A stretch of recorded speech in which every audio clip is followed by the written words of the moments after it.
मैं डॉक्टर सिराज शेख और आप देख रहे हैं मेरा यूट्यूब चैनल ज्ञानवर्धन। मेरे चैनल ज्ञानवर्धन में आप सभी का फिर से एक बार स्वागत है। हम लगातार देख रहे हैं हिंदी भाषा से संबंधित अलग अलग वीडियोज़ और हिंदी का व्याकरण, हमारी लिखावट किस तरह से हो, इस संदर्भ में अलग अलग व्याकरणिक कोटियों की जांच हम यहाँ पर कर रहे हैं। आज का यह जो वीडियो है वह है विराम चिन्हों का सामान्य परिचय। और इसके पहले वीडियो में हमने देखा था कि विराम चिन्ह किसे कहते हैं। विराम का अर्थ होता है थोड़ा ठहरना। पूर्ण विराम का अर्थ होता है वाक्य पूर्ण होने के पश्चात वहाँ पर वह दिया जाता है। जैसे हिंदी में दंडक या इसे खड़ी पाई भी कहा जाता है, या मराठी में उसे इस तरह से बिंदु लगाकर वाक्य पूर्ण किया जाता है, उसे पूर्ण विराम कहा जाता है। इस तरह से देवनागरी में और हिंदी में अलग अलग विराम चिन्ह होते हैं। आज के इस वीडियो में हम देखेंगे निर्देशक चिन्ह। यह भी एक विराम चिन्ह है। जिस तरह से हमने देखा कि अल्प विराम का मतलब होता है थोड़ा सा ठहरना, और किस तरह से उसके उदाहरण भी हमने पिछले वीडियो में देखे हैं। आज के वीडियो में हम देखेंगे कि निर्देशक चिन्ह का प्रयोग किस तरह से किया जाता है और निर्देशक चिन्ह का प्रयोग कहाँ कहाँ पर करना चाहिए और निर्देशक चिन्ह क्या होता है। देखिए, हम सब जानते हैं कि जहाँ पर विराम चिन्हों का प्रयोग होता है वहाँ से एकदम स्पष्टता के साथ वाक्य का सही अर्थ हम समझ लेते हैं। उसी तरह से निर्देशक चिन्ह का भी बहुत महत्वपूर्ण स्थान होता है। निर्देशक चिन्ह इस तरह से होता है, यानी कि जो योजक चिन्ह होता है उससे थोड़ा बड़ा। योजक चिन्ह यदि इस तरह से है तो यहाँ पर यह निर्देशक चिन्ह होता है। निर्देशक चिन्ह के नाम से ही हम पहचानते हैं कि कहीं न कहीं आगे की बात क्या होने वाली है, इस ओर ध्यान आकर्षित करने का कार्य, यानी कि निर्देशन करने का कार्य इस चिन्ह के माध्यम से होता है।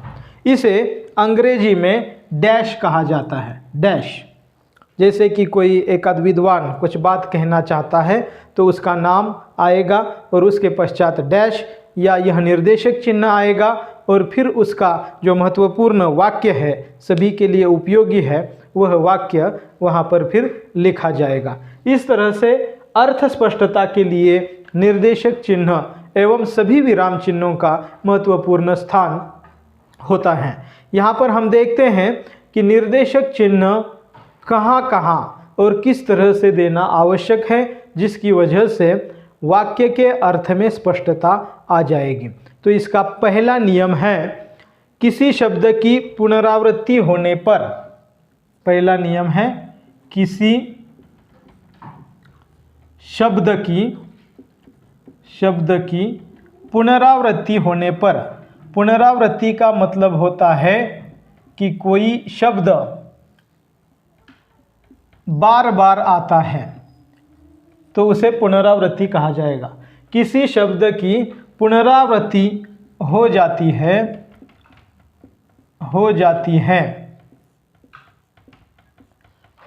है तो उस बार बार आने वाले शब्द के बीच, बार बार एक ही शब्द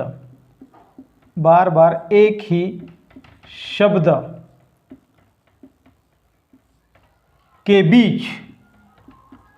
बीच यह निर्देशक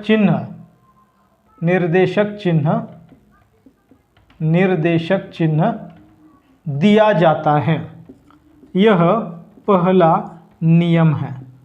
अब इस नियम को स्पष्ट करने के लिए हम एक उदाहरण देखेंगे। इस उदाहरण के माध्यम से हमारी समझ में आएगा कि किस तरह से शब्द की पुनरावृत्ति होती है और उसमें निर्देशक चिन्ह देने के कारण उस वाक्य में अर्थ की स्पष्टता होती है।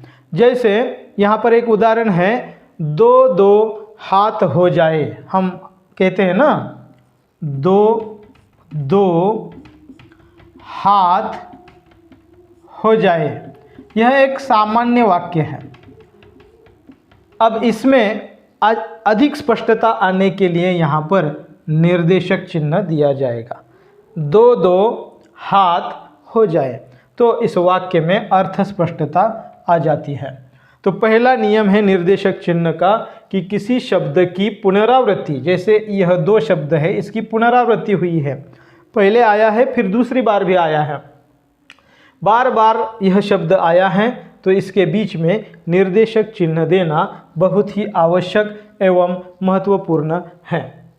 अब हम दूसरा नियम यहाँ पर देखेंगे, निर्देशक चिन्ह कहाँ पर दिया जाता है, इसका एक दूसरा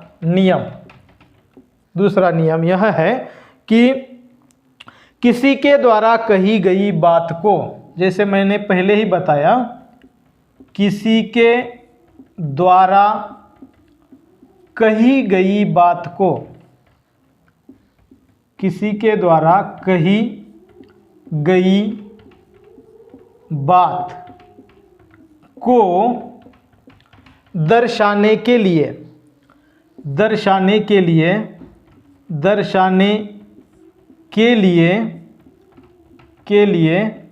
निर्देशक चिन्ह का प्रयोग किया जाता है। निर्देशक चिन्ह का प्रयोग किया जाता है। तो यहाँ पर हम देखेंगे एक उदाहरण।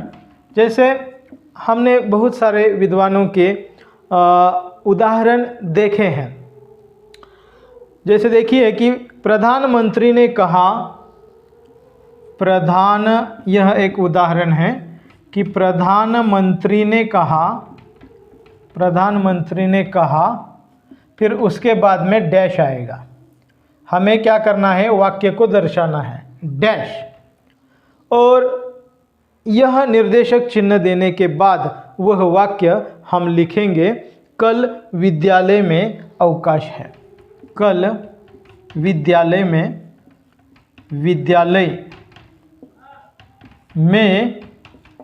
अवकाश है। तो स्पष्ट बात हुई होगी आपके मन में जो यह नियम है। देखिए कि प्रधानमंत्री जी ने कहा, इनकी बात को दर्शाने के लिए हम यहाँ पर निर्देशक चिन्ह देंगे। अगर हम यहाँ पर निर्देशक चिन्ह नहीं भी देंगे तो फिर प्रधानमंत्री ने कहा कल विद्यालय में अवकाश है, तो अर्थ स्पष्टता जिस तरह से होनी चाहिए उस तरह से नहीं होगी।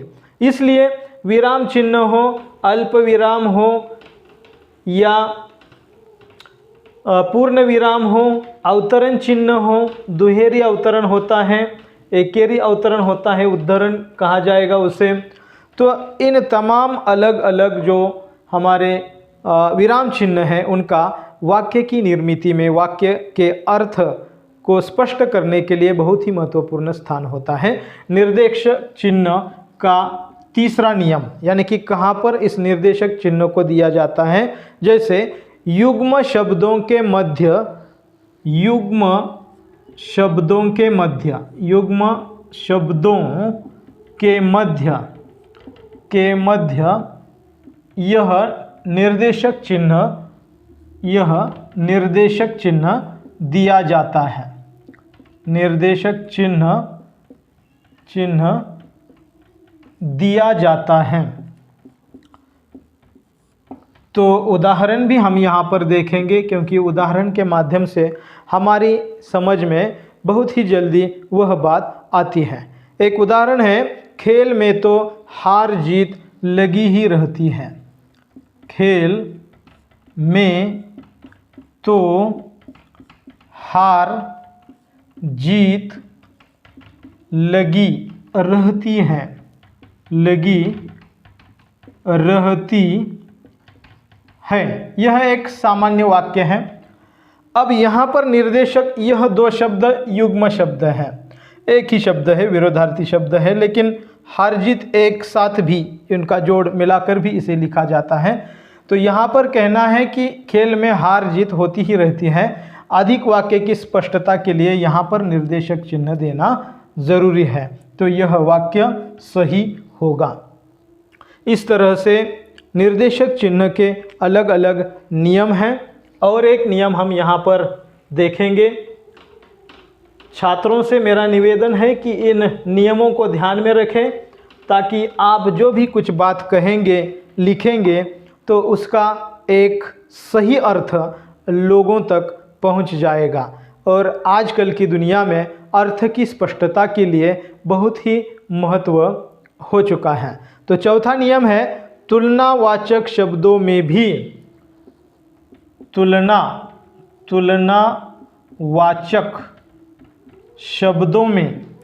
तुलनावाचक शब्दों में भी निर्देशक शब्द चिन्ह दिया जाता है, निर्देशक चिन्ह दिया जाता है। तो यह बात आई है तुलनावाचक शब्दों में। जहाँ कहीं भी वाक्य में तुलनावाचक शब्द आएगा तो वहाँ ज़रूरी है कि वहाँ निर्देशक चिन्ह दिया जाए। उदाहरण देखिए, एक उदाहरण है झील सी आँखें। तो यह एक उदाहरण है। हम बोलते हैं बोलते बोलते झील सी आँखें, तो यहाँ तुलना की गई है कि झील जैसी किसी की आँखें हैं। तो झील सी यहाँ पर अगर हम निर्देशक चिन्ह देंगे तो वाक्य अर्थ की अर्थ स्पष्टता और अधिक हो जाएगी। हम दूसरा भी उदाहरण यहाँ पर बता सकते हैं, जैसे सागर सा हृदय है तुम्हारा, सागर सा हृदय है तुम्हारा, यानी कि तुम्हारे हृदय के लिए सागर सी तुलना की है।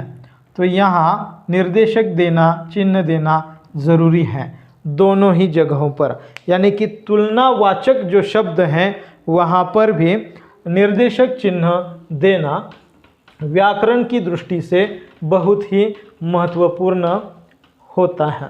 इस तरह से आज के वीडियो में हमने देखा कि विराम चिन्हों का एक प्रकार निर्देशक चिन्ह इस तरह से होता है जो योजक चिन्ह से थोड़ा बड़ा होता है। इसके नियम भी हमने देखे। पहला नियम था कि किसी शब्द की पुनरावृत्ति होने पर, यानी कि एक ही शब्द बार बार आने पर उसके बीच में यह निर्देशक चिन्ह देना चाहिए। दूसरा उदाहरण हमने यहाँ पर देखा कि किसी के द्वारा कही गई बात को दर्शाने के लिए भी हम निर्देशक चिन्ह का प्रयोग करते हैं। तीसरा नियम इसका यह है कि युग्म शब्दों के मध्य भी हम इस निर्देशक चिन्ह का प्रयोग करते हैं। और चौथा नियम इसका यह है कि तुलनावाचक जो शब्द होता है उस तुलनावाचक शब्द के बीच भी हमें यह निर्देशक चिन्ह देना चाहिए। तो आज का वीडियो बस इतना ही। विराम चिन्हों के बारे में वीडियोस देखने के लिए आप हमारे चैनल को सब्सक्राइब कीजिए और अगले वीडियो में हम देखेंगे अवतरण चिन्ह का प्रयोग किस तरह से होता है, अवतरण चिन्ह क्या होते हैं, अवतरण चिन्ह के कौन कौन से प्रकार होते हैं। तब तक के लिए बहुत बहुत धन्यवाद। मेरे चैनल को आप सब्सक्राइब कीजिए, ऐसे ही वीडियो आप चैनल पर देखते रहेंगे। बहुत बहुत धन्यवाद। Thank you.